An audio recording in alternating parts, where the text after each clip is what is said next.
What a matchup for the middleweight title. Dave. Fun card, and obviously the main event is the fight that people have been waiting for a long time. Strickland looked incredible in his last performance, and, you know, how much security do you think we're going to need from Chimaev? Quite a lot, Danny. You need to hire some extra people because Sean Strickland, as we know, the man's a maniac, but he deserves this shot. You know, he goes back to Chechnya because somebody wants to buy him a G-Wagon, and he's like, oh, yeah, I'll be that. I'll do it. I'll bend the knee for you, man. I like G-Wagons. I think the U.S. government kind of recommends, like, looks at him like a terrorist now. So now Chimaev's scared of shit. Like, oh, man, dude, I wanted to be a I didn't want to go full tip. You, sir, are a whore. Doesn't matter how good of a fighter you are and will always be a. You don't want to see any of these fight that little Chechen whore. You want to see the last American in the sport going that guy up, and that's what's going to happen. What did Sean Strickland do to beat Khamzat Chimaev? Anything I fucking want, dude. Anything I fucking want, dude. I'll bring a fucking go. You'll get distracted. Anything I fucking want. I think it's a very intriguing fight. I love it. I don't mind seeing it. But for me, it's like, what happened to Nasruddin Imavov? It's almost like we just scrap that. You know, the fact that these two are probably going to have one of the best pre-fight press conferences in recent UFC history is also definitely coming into play here. I would not be surprised if Paramount has a pair of scissors on the cord to Sean Strickland's microphone at this press conference, because I know for a fact he is going to go absolutely crazy at Khamzat Chimaev. He's been saying so much about him. Terrorist this, terrorist that. He's gonna... Sure, the press conference may be better than the fight. UFC 328 has been officially announced, with Khamzat Chimaev defending his middleweight title against Sean Strickland on May 9th in Newark, New Jersey. This is a fight everyone wanted to see, given the bad blood between these two. But this man goes back to Chechnya, sucks off a dictator, sucks him off. He was collected on. And then he goes and sells a Bitcoin scam. Chimaev can fight, but sir, you are not a man. The world knows you as not a man. You will never be a man, you little Chechen. The beef between these two is not hidden from anyone, and you will always see them spitting bad stuff about each other. Let me tell you about Chimaev, guys. This is a true story. And, you know, since we're going to talk about training, one day I made fun of a Chechenian. And he misunderstood what I said. And I wasn't, it was more of like a compliment to the fighter, and he sent me a message talking shit. And I said, Chimaev, you misunderstood, but I will see you tomorrow at 3 o'clock, gloves or no gloves, turn up. And then guess what? No show, no answer. We talked it out. He said, no, it's okay. We talk about it. Here's the thing about Chimaev. The man could fight. The man could fight. We all know that. He beat Usman to a decision. You know, Usman old, retired, but whatever. He still did it. But me and him are different. Chimaev could be right here. I will fight that man to the death right here, knowing I'm going to die. That ain't fucking Chimaev, dude. Sean Strickland believes he is the only fighter capable of defeating Khamzat Chimaev. Strickland calls the matchup a huge fight and suggests his style could push Chimaev into a long striking battle. He adds that if the fight stays standing, he sees himself taking control and winning a decision. I feel like this is one of those fights though where, man, if you win this, I think the storyline is right there for Khamzat. I very much get the sense that Khamzat would like to fight you. Yeah, no, I mean that'd be a big fight. You know, I think that I think I'm probably the only one that could beat Chimaev. I honestly think Fluffy's a better wrestler than Chimaev. I think pace-wise, style-wise, I think over 5 rounds, Fluffy's probably a better, but then stand-up, I think Chimaev might take him to a stand-up decision. Sean Strickland fired off about Khamzat Chimaev, calling their potential matchup one of the biggest fights in the division. He said fans want a real showdown on American soil. You have obviously made the case for the Khamzat fight. I feel like it's probably one of the biggest fights in the division. Yeah, no, I mean, nobody who wants to see fucking two little go-fuckers go at it. You want to see a real fucking American fight this little Chechen fucking whore in American soil. This is the fight that needs to happen. Yeah, I hate to spoil it for you. I don't think you're going to get on the White House card. I mean, dude, who knows, dude? You know, I mean, you know, no, dude. Maybe I got to go hang up on Epstein or some shit. I guarantee you, dude. I guarantee you that Chimaev would go to a fucking island. That motherfucker's going all day long, that dirty little fucker. Khamzat Chimaev responds to Sean Strickland's comments by brushing them off, claiming the tension comes from their past sparring. Khamzat says Strickland is upset because he beat him up. Khamzat, let me ask you. You might have saw Sean Strickland this week. He had a few things to say. He said that you're terrible for the division and he's the only guy out there to beat you. What do you say to that? What should I say? This guy always talks on my show. We'll see. But you guys trained together and you choked him out a few times, right? We did spar a lot before, but that's why he's so mad. Fair enough. Well, this guy choked him out as well. Yeah. Sounds like I'm talking a lot about Sean. I'm not. Now Sean gonna talk about bad things as well, so. Okay. He will be mad. Is this just part of the game now? I mean, I feel like everybody's talking about Khamzat now. It's the best way to get views. He's the middleweight champion of the world, and that's the guy that people should want to fight. Good luck with that, by the way. Strickland also hits back and mocks Khamzat for the gym stories, where he claims he has defeated the middleweight champion many times. I made him quit training. Witnesses in the audience. Where's Eric at? I made him quit. No, dude. We're doing positional grappling. And he fucking positional grappling. All right, start on my back. And I was like, first round, I let him choke me because it's like no one gives a. Let me tell you about this little. I'll tell you. When I walk into a gym, do you think that I go find the little weakest man? I say, let's spar. I say, no, I go find the biggest, baddest. I'm like, hey, I want to spar you. Every time Chimaev would walk in the gym, he would pick the smallest, lowest level pro and say, but he looks like my opponent. You're beating the fuck out of it. And this is a true story. You guys could back me up, my team. He would pick the smallest guy. Chimaev's a fucking bully. Khamzat also talks about those sparring sessions with Sean Strickland, noting that while Strickland claimed victory, observers saw Chimaev control the exchanges and apply chokes successfully. He emphasizes that tension remains between them, leaving unresolved issues ahead of their fight. Он сперва сказал, что на спарринге меня побил. Ну, там ребята были, все видели. И даже видео там есть, как я его душил и бил. И с ним тоже есть такое дело. Выйти в клетку и посмотреть, кто сильнее в клетке. Khamzat Chimaev further went after Sean Strickland, saying he outworked him in the gym every day. He also called out Strickland's macho man image, labeling his tough guy act and anti-gay posturing as completely fake. Why are they wrong? Ask that guy who was beating you up every day in the gym, man. So, how many times I saw meet that guy? How many times I beat him up? He went to his coach, man. He went to his coach. Please tell the guy, man, go easy, go easy. And the guy going with this different. He said like I went crazy with the guys who was going 166 or this shit, man. He's lying, man. He's lying. He trying to like he say I'm man, I'm this, I'm that. I'm against the gay. He's trying to be some macho, man. You're not macho, man. When I punched you hard, you went to your coach and said, please tell the guy, go easy, easy. No, fuck off, man. What are you talking about? I beat you up. Was running for me. I been in his home, man. I been in his gym. Nobody never comes to my gym and trying to beat me up, you know.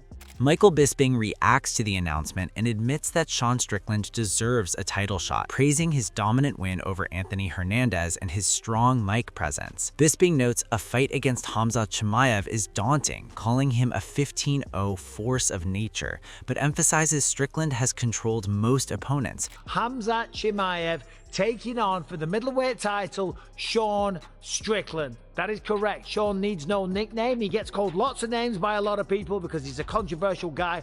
But I'll tell you what, the way that he beat Alexander Fluffy Hernandez, the way that he put a beat down on him respectfully to Fluffy, the way that he finished him with that knee to the midsection, and then to be honest, how he handled himself on the microphone, right? Fluffy's the definition of a man. He deserves this shot. Of course, he lost the belt to Dricus du Plessis. How's he going to do against Khamzat Chimaev? I don't know about that. Khamzat Chimaev is ridiculous. What is he, 15-0? He's a force of nature. Of course, went to a decision with Dricus du Plessis, controlled him throughout the entirety of the fight. Yes, he was trying to finish it, but he didn't get it. MMA Guru calls the fight between Khamzat Chimaev and Sean Strickland the most significant matchup in the division. He explains that Strickland secured the title opportunity with his dominant performances. MMA Guru said that despite widespread criticism of Strickland's skills, including from Imavov, his recent wins have firmly established him as a deserving contender. The biggest matchup, Khamzat Chimaev versus Sean Strickland. Sean Strickland was asking for it after his win against Anthony Hernandez. Poor Nassourdine Imavov. No one cares, buddy. It is bad for Nassourdine Imavov because he is very deserving, but I guess they are taking into consideration the fact that Sean Strickland has a win over Nassourdine Imavov. You know, a lot of people were trashing Sean Strickland about his fighting ability before the Anthony Hernandez fight, including Nassourdine Imavov as well. He was trashing Strickland, saying this guy's complete trash, this guy's garbage. And I even put a tweet out saying, this guy beat you on a week's notice. You know, Strickland has some solid wins, and they're definitely coming into play here. However, Daniel Cormier believes Khamzat Chimaev would face serious challenges against this version of Sean Strickland. Cormier says if that guy who showed up tonight shows up in that Khamzat fight, it would be a much more difficult fight for the great Khamzat Chimaev, because even Israel Adesanya at the peak of his power struggled with that version of Sean Strickland. In the Dricus du Plessis fight, it didn't seem like Strickland was locked all the way in. He seemed a little messed up. Jorge Masvidal also challenged the narrative around Khamzat Chimaev, insisting he's not invincible. Masvidal pointed to Chimaev's fight against Kamaru Usman, emphasizing that Usman stepped in on short notice at a heavier weight and still pushed the fight hard. He argued that the performance proved Chimaev's dominance may be overstated. Chimaev, to me, though he looked great in that DDP fight, I don't think he's all that good, man. I'll be honest with you. Really? Nah, I just know it. Really? I don't think so, man. I mean, look at the Usman fight. Usman was a 170-pounder. Took the fight in 11 days' notice. I thought Chimaev lost that fight. What? He won the first round. Look at the tape. He won the first round, lost the second and third, didn't get more takedowns. Got stuffed up and got punched in the face more. So I definitely thought Usman won. That's a 170-pounder that's coming off the couch. Literally, he's not training. He's not living that life. Jorge Masvidal picks Sean Strickland over Khamzat Chimaev, saying he doesn't think Chimaev could beat him. Masvidal adds that he's so confident in Strickland that he'd bet heavily on the fight, joking about going all in on the fight. He also suggests that Chimaev might avoid the matchup entirely, despite their extensive training history. You know, now I know he went up to 185 and did some big things, but I don't think he beats Strickland. I don't think so. What? That is a wild take. I'll bet. Yo, that's a wild take. I'm dumping the house on Strickland on that one. That's a wild take. I'm gonna put really? like 100 bands, and I don't even think Chimaev fights him because they've trained a lot. This is a wild take. You'll see my I'm fucking prize picks. I put up 100 bands of my own money. I'm gonna go whap. That's how confident I am. Strickland beats him. Dude, that would be huge for his legacy if he beats a guy like Khamzat. He beats him. Holy shit, really? It's a bad style for him. I've seen Sean go with good wrestlers over at American Top Team. Guys that wrestled their whole lives, All-Americans, national champions. And dude, this guy can wrestle defensively. Now, he never uses his wrestling in a fight, Strickland. But if you try to wrestle with him, you quickly find out this guy could wrestle back into me. And that costs a lot of energy. And Chimaev doesn't have the best gas tank, you know? Meanwhile, Sean Strickland's coach, Eric Nixick, outlines the plan to defeat Khamzat Chimaev, emphasizing the need to disrupt his rhythm and create doubt. Nixick explains that breaking up Chimaev's chain wrestling sequences and forcing him to reset can undermine his confidence. Nixick adds that defending takedowns firmly and making Chimaev pay for each attempt is crucial to gaining control in the fight. Like, what are the aspects? Because it's kind of cool to get a chance to potentially be the first ones to beat Khamzat, especially when he's so dominant. Yeah, all of the above. I mean, we're gonna have our work cut out for us, so we know that.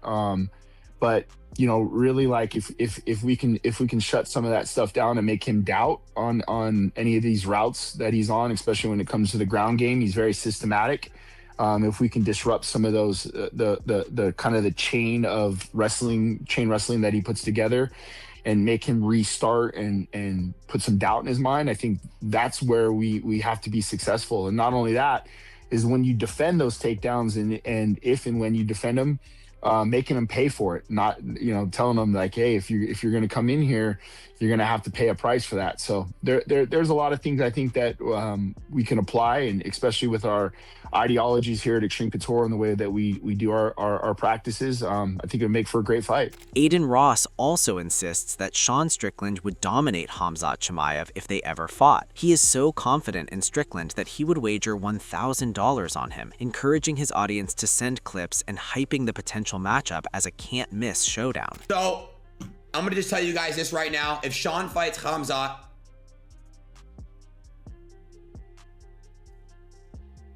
Sean wins.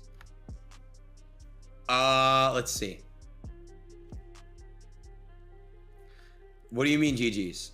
Chat, I will put $1 million on Sean Strickland. Oblivion clip? Send it to me, send it to me. I will put $1 million on Sean Strickland when he fights Khamzat. Guys, who do you think is going to be on the White House card? However, Ilya Topuria predicts that Khamzat Chimaev would decisively beat Sean Strickland in a potential matchup, describing Chimaev as an exceptional fighter with the skills to control and dominate the fight. By the way, Khamzat, what do you think about Khamzat? He's a great fighter. Yeah. He's a good fighter. Yeah. Who do you think, if him and Strickland fight, who do you think wins? Oh, Khamzat. I think Sean wins that. Yeah, you think so? Yeah, I do. I want him to. Really? You want him? Well, Khamzat called me a bullshit gay, bro. Bullshit gay? He called me a gay, bullshit gay. Why? So his manager, like a manager of his friend was like, yo, I was like, I want to do a stream with you. He's like, yo, you got to pay me like $1 million. I don't pay anyone money to get on streams. And then Khamzat was just like bullshit gay, so. On the other hand, Sean Strickland argued that Khamzat Chimaev's inactivity slowed down the middleweight division. Strickland said that when a fighter competed only once a year, the title picture stalled while everyone waited for movement. He also claimed that chasing the belt often paid less than staying active with regular fights, and questioned Khamzat's repeated mysterious injuries that seemed to appear around fight time. So, I don't know, man. It's kind of weird what the UFC did with Chimaev. You brought a guy in that fights once a year who's like Madonna, who probably gets like, you know, I mean, how much money does that dictator give him on the table? Like, the guy doesn't need to fight, dude. He's best friends with a warlord. He's just going to sit on that belt and wait until they force him to fight.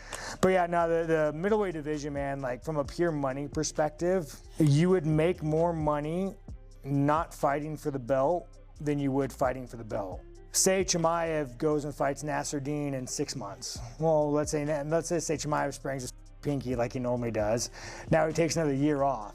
So it's like you're off for 2 years. The belt isn't even like, it's not even in my brain anymore. I don't even think about it. Like I'll make significantly more money just fighting. You say, hey, you want to wait a year and a half and like not fight, or just keep fighting and fighting good guys and maybe taking an L? I'll just go fight good guys, maybe take an L, and I'll triple my pay. Let's just say Fluffy beats me and like, you know, Fluffy want you for a title fight. Well, I mean, he's gonna fight Nasruddin in probably what, 6 months? Fights Nasruddin, say they have a hard fight, or even if they have an easy fight, he springs his pinky toe, he's out for another 8 months.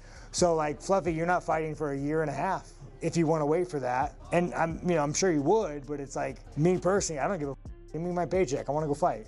Every fight, dude, the guy's like, I broke my hand. Dude, I have an x-ray, want to see it? Like, my shoulder's broken. It's like every time this guy fights, he has a mysterious injury. It's just, why wait? However, Sean Strickland is also getting called out, as Nasruddin Imavov has claimed that Sean Strickland is avoiding a rematch, arguing that although Strickland is ready to face Khamzat, he isn't prepared for him. Nasruddin Imavov said of course he's ducking. He's ready to get choked by Khamzat. That's not painful. He's not ready to get destroyed and end up with a bloodied face. I've been asking for him to be in the UFC for 2 years now, even after KOing Adesanya. Everything will be different in the rematch. In the right weight class with a proper camp for facing him, he'll end up unconscious. However, Sean Strickland dismissed Nasruddin Imavov's call-out, saying he's already beaten him, and the focus is on the belt. There's a tweet, an interesting tweet that came out from your pal, Mr. Nasruddin Imavov. He says, my dream, bring me the clown for the crown. Listen, dude, I've moved past you. You know, I beat you, relax. Either you get the belt or I get the belt. Once you get the belt, I'll take it from you. Once I get the belt, you'll lose to me. Nasruddin Imavov describes his conflict with Sean Strickland as deeply personal, fueled by Strickland's words, mindset, and remarks about his community. He says a fight against either Strickland or Khamzat Chimaev would be brutal, but facing Strickland would feel different. He vows that in a rematch, he would dominate. If the UFC called you right now and they said, who do you want? I'll let you pick. It's Khamzat for the chance to hand that man his first loss and try to win the belt from him, or is it Sean Strickland? Because I just hate this guy. Of course, if I hear you, Khamzat is a big challenge, you know, and he knows and we know and the UFC knows that I'm able to go to this fight, and I'm willing to go to this fight whatever happens, because what I said since a lot of time, it's not right now, is the only thing I'm focusing on is the belt, not the owner of the belt. And that's not since Khamzat gets this belt that I said that, but I said that way before, because that's the only thing that matters at the end of the day is the belt around my waist. If the UFC call me tomorrow, with the hate I have in my heart, of course it will be Sean Strickland, you know, and then I can fight Khamzat or whatever, but what I have in my heart right now is to erase this defeat, this loss I had few years ago. So that's all we have from today's video, and we hope you have enjoyed it. Share your thoughts about this exciting matchup in the comments section, and make sure to subscribe to our channel for more of the latest updates about this epic clash.